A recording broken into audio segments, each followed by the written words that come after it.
Ayan. So eto, puntahan natin si Kulaong, si ano pala, si, ah, Friends of Food Genius. Alam niyo pinagtataka ko bakit hindi ako iniisip ni Kulaong na ano, na isa ako dito sa Friends of Food Genius na ano, admin. Ba't kaya gano'n? Okey.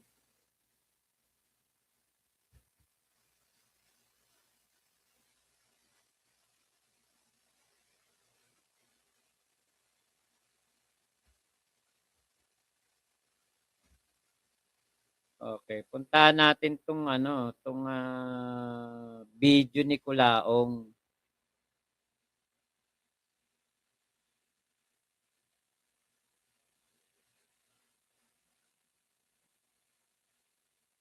Ayun, nabenta na nga yung sasakyan ni Kulaong. Napakamura lang nabenta 'yan. 'Pag 'yan nabenta ng more than 200,000, putya, malaking kalokohan 'yan. Hindi ko pa nakikita kung magkano nabenta, eh. Eto.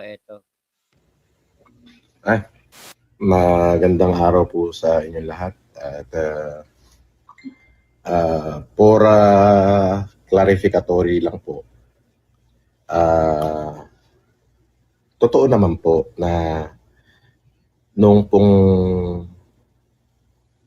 pong 2010 up to 2020 po nung ako po ay nakulong. Totoo naman po na marami pong ikinaso sa akin, marami pong nag-file ng kaso sa akin. Totoo po yun. Marami pong ikinaso sa akin, especially po dyan sa Caloocan, Pasay, Makati, Baguio, at Quezon City, at Manila. Samot-saring kaso po. At yan nga po. So, for clarificatory lang po. Tangina na, dungis-dungis nung sombrero ni Kulaong, oh. Yung gantong part ng sombrero, ayan, kung makikita po ninyo, ano siya, nagba-brown. Kasi madungis yung mukha, eh. Ako, putya, hindi ako papayag na ganyan na sombrero ko. Magba-brown yun dito. Nasaan pa ba yung isa ko sombrero? Yung sombrero ko kahapon. Yung sombrero ko kahapon, nasuot. Putya, hindi ako papayag na maglilibag-libag yan dito. Putya, yung kay Kulaong, local na nga yung sombrero, yung tig-100 sa palengke. Putya, bumili ka man lang mga 5 para laban mo araw-araw isa-isa, laban mo man araw-araw, meron ka pa ring susuot. Putya, kitang-kita dito yung ano, yung kasi natakpan niya yun. Yung dito, yung sa part dito, sa may brim, ng sombrero, ayun o, naglilibag, nanlilimahid. Putya, ako hindi ako magsusuot ng ganyan sombrero. Diyan ako maarte sa sombrerong ganyan. Anak ng teteng talaga to si Kulaon, dugyot. Alam niyo ang baho niyan. Ang baho niyan, promise. Pag inubad yan, tapos inamoy mo yung dito sa mebrim dito, naku po. Ah, amoy ano yan? Amoy ati-atihan yan. Alam niyo nag-aati-atihan?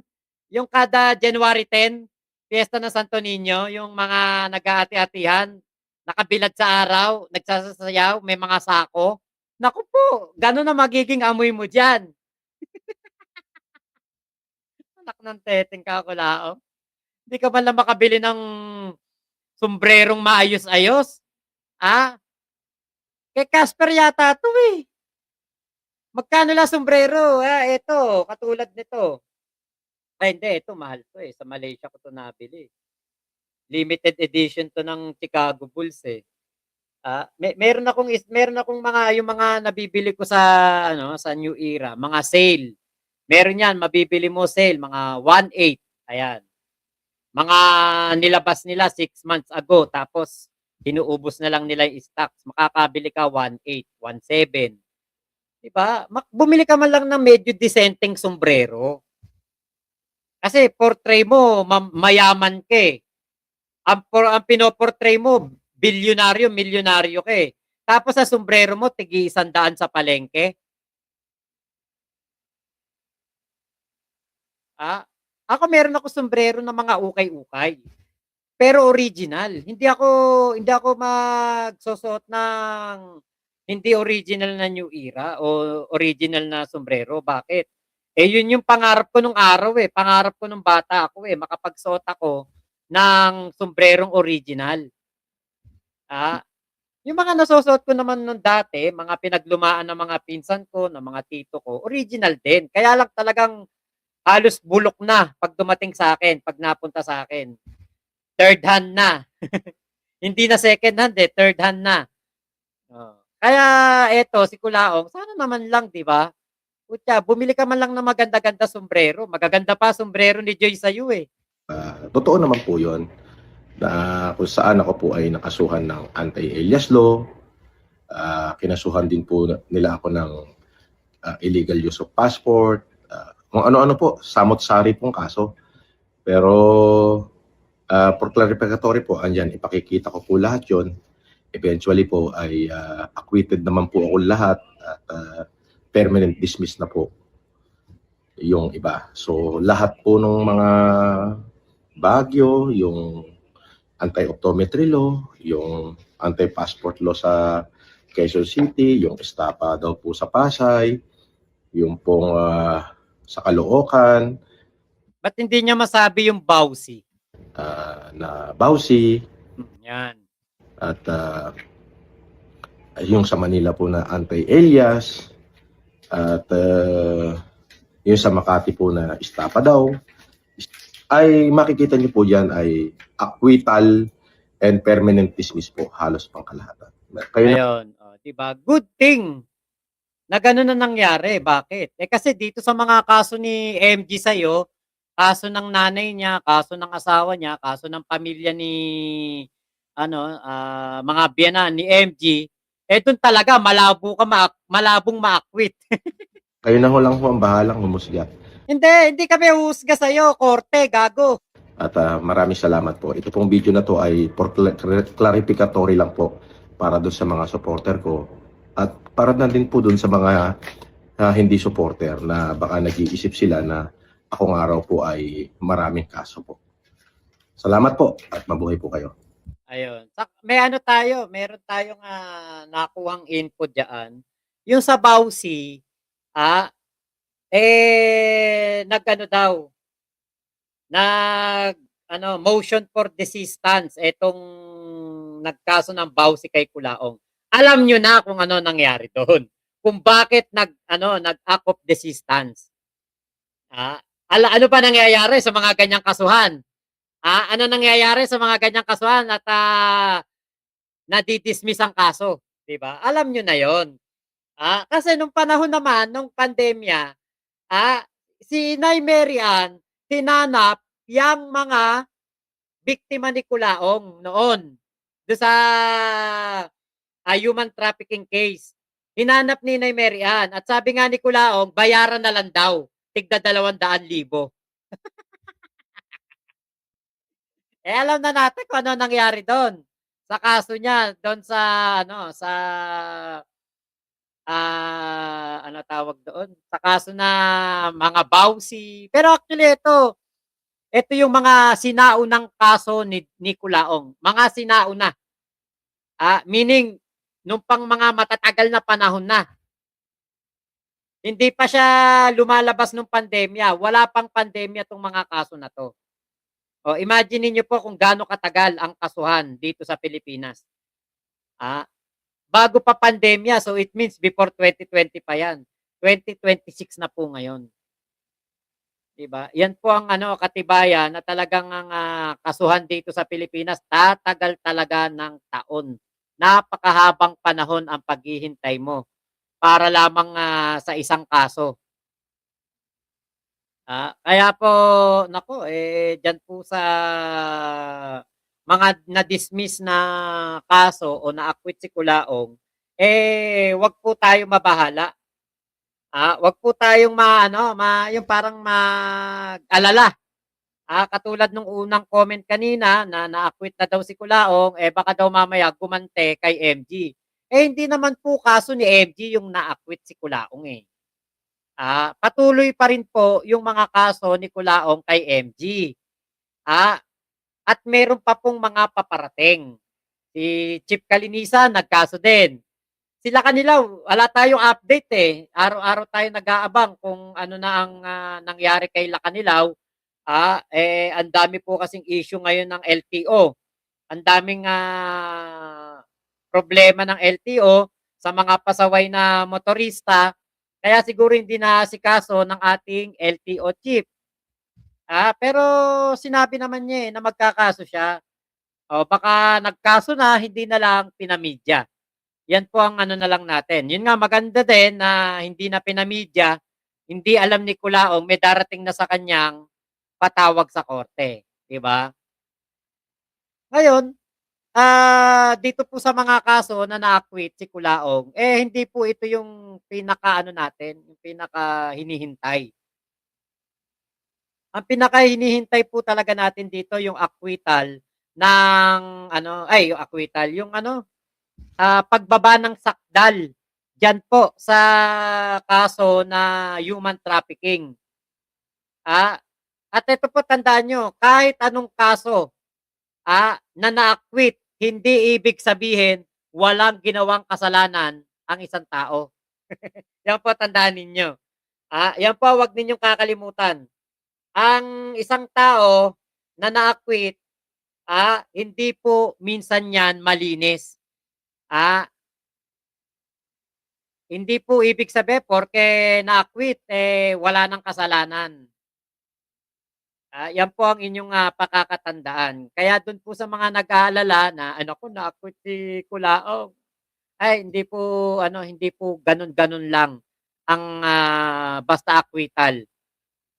Pwedeng ang mga biktima inareglo, inopera na malaking halaga, binayaran, mga ganun ba? Yan po ang yan po ang katotohanan at yan po ang realidad ng kasuhan dito sa Pilipinas. Everything has a price. Kaya po natin yan. Huwag natin 'tong tanggapin bilang si Kulaong ay malinis. Dahil hindi po malinis. Itsura pa nga lang dugyot na eh. Malinis pa si Kulaong. Okay, Ate May, iniiwasan ka ni Kulaong, Mac, may bitaw ka daw kasi. Nadedelikado daw si Kulaong sa mga hawak mo kaya ayaw kanyang galitin. Hayan pa. Manny Pacquiao case, nako, nag-SPA lang nga yata si Manny Pacquiao kasi wala dito si Manny Pacquiao as of this moment. 'Di ba? Kaya po, yan pa, marami talagang kaso si Kulaong. Ilan lang naman yan na yan, yang na-acquit siya, ilan lang naman yan. Dito sa KMG pa lang, ang just vexation niya. 12 counts na, may cyber libel pa. Marami pang paparating.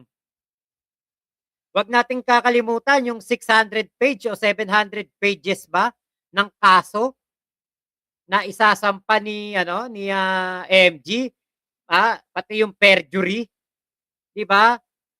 Kaya wala, hindi po makakaluwag-luwag si Kulaong. Nabawasan lang siguro ng isang tinik.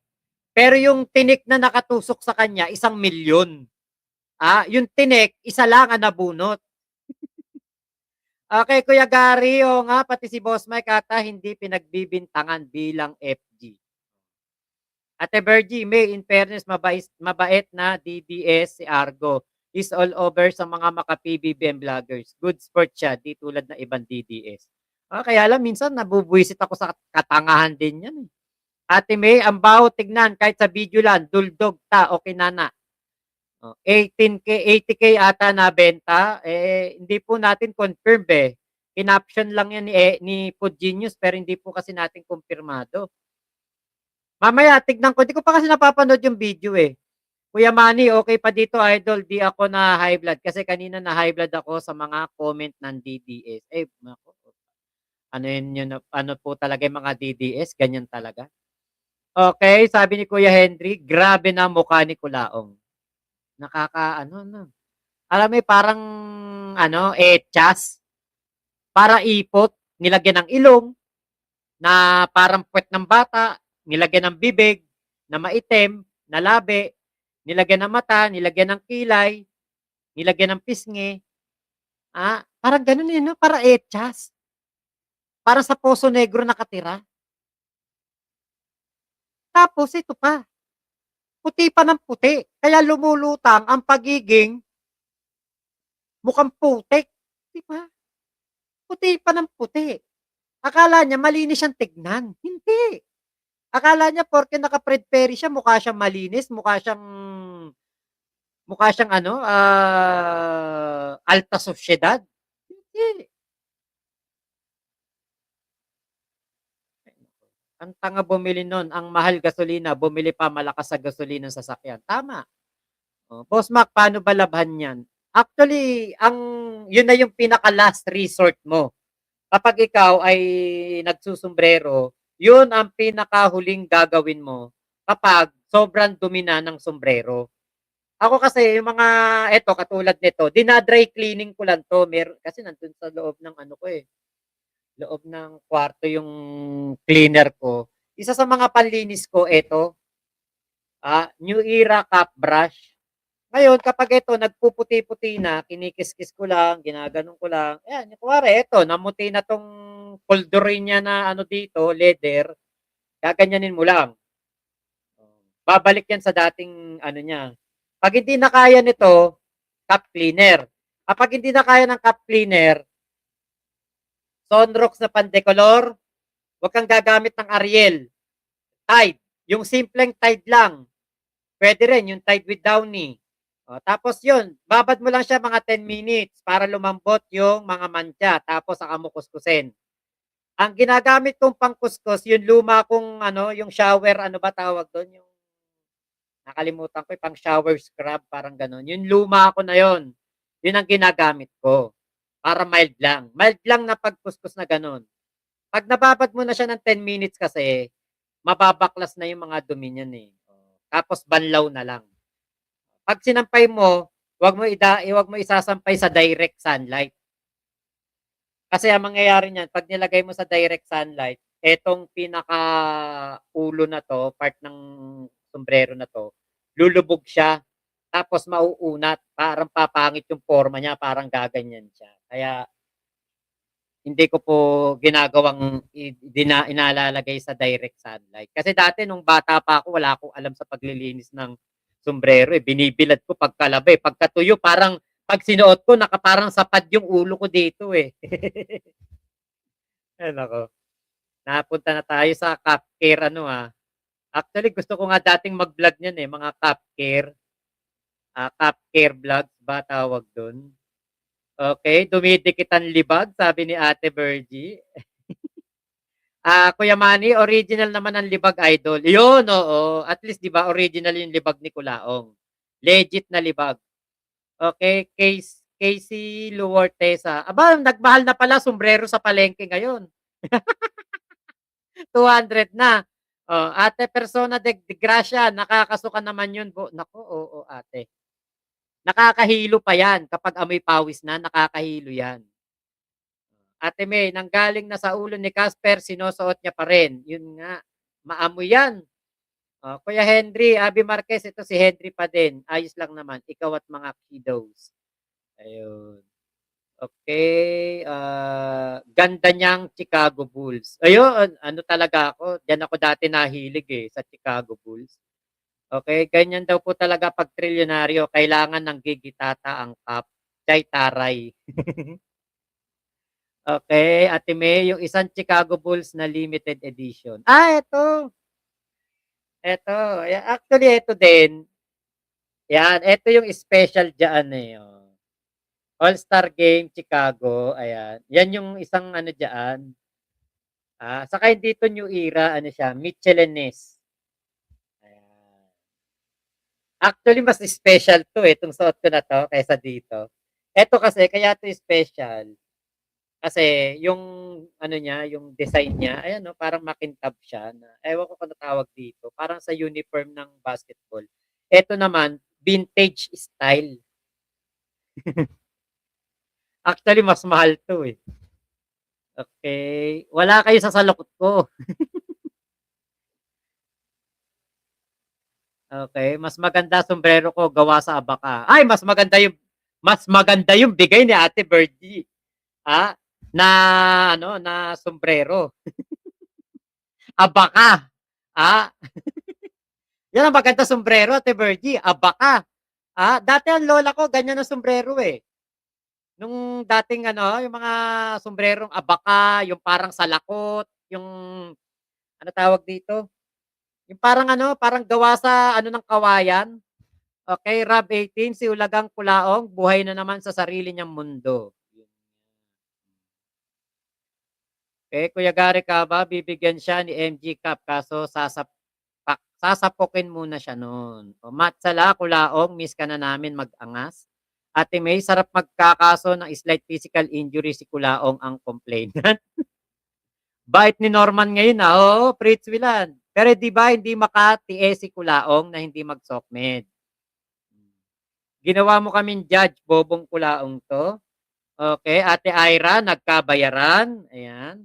Oh, marunong ng magpo, bait-baitan ng loko, oo nga, eh. Sa mga darating na ano niyan, magmumura ulit 'yan. Human trafficking wala na nabanggit, oo nga po, wala pa.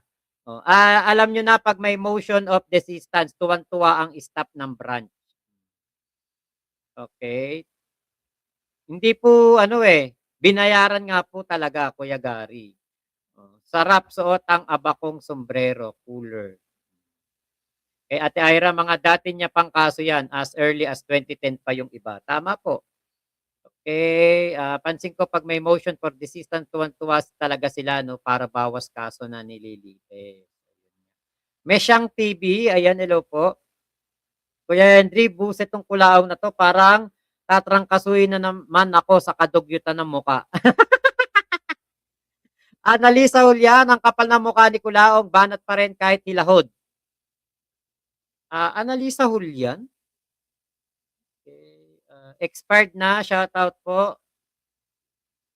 Navarro, matindi talaga si Kulaw, lakas kapit kay Satanas. Ate Ira, oo, saka wala naman magagawa ang judiciary 'pag wala na or umatras na ang complainant. O yun nga, totoo yan. Okay, please don't forget to thumbs up daw, sabi ni Mesyang. Okay, Ron Jerome Maglinaw, may backer talaga yan, kaya malakas. Malalaman natin mamaya yan. Okay, Mighty Kid, now lang ako naka-online. Ano na balita? Wala na kaso si Mang Husin? Marami pa rin pong kaso. Prinsesang Palaboy, present. Uy, may siyang karma na siguro ni Kulaong din yung nangyari sa kanya dahil grabe din siya maghusga ng kapwa. Oo nga. Iloy, balik na ako. Kulaong time na. Ate May, dati kasi may kinasuhan ako tapos kada maghihiring lahat na yata ng kaso narinig ko kasi pang number 26 pa ako. Parang may tono minsan si judge na parang ine-encourage complainant. Okay. Parang gano'n nga, tinanong ko kung kaya naman patawarin eme at magkakaayos, ganyan. Oh, isipin pa lang natin na yung isang tao ay may napakaraming kaso, red flag na agad. Tama po. Kahit nga ang kaso lang niyan, 'di ba, theft, unjust vexation lang, 'di ba? Red flag na kaagad 'yun, eh. Hmm. Ate Prinsesang Palaboy, salamat sa pakulay. Thank you po.